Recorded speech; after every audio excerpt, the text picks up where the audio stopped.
Well, I started out.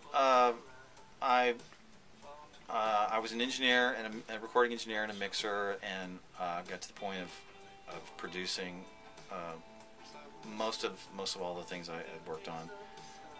And about 10 years ago, I just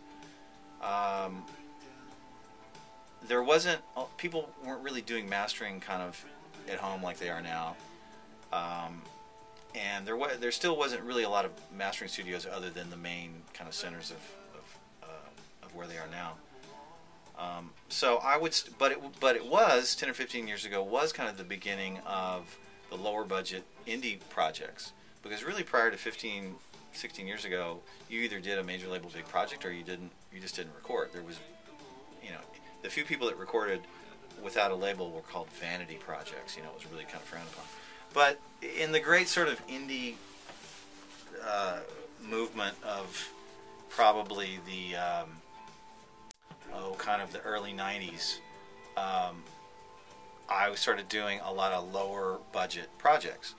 And the first couple of those projects I'd send off to Bernie's or to Sterling or whatever, guys that I'd worked with a lot before, and they'd give me a deal of some sort.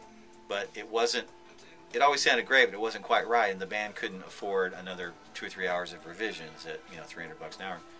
So I started saying, well, maybe I can just figure out a way to kind of master this stuff myself and make sure that it's okay.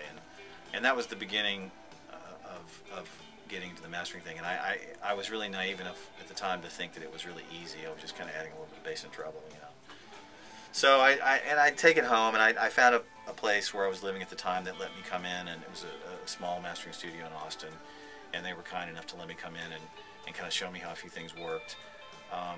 And I started doing my own projects, and I would take them home and go, well, it's not quite right, and I'd do them a bunch of times because I was the producer and the mixer, and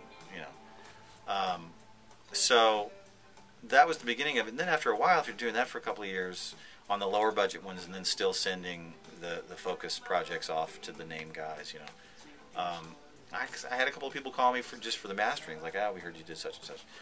So basically between then and now has just been a series of small rooms, my own little rooms. When we moved back to New York in 2001, I had it in my apartment for a year or so, and then I had a bunch of small studios, and I hooked up with Scott about a year and a half ago and started working out of his other location, and then we moved over here about a year ago. And Scott Hall purchased Masterdisk about a year ago, and so that was great because me and some of the other engineers that were working at Scott's ended up moving over here, and it's been a great thing. So that's basically kind of how, in a nutshell, from whenever to now.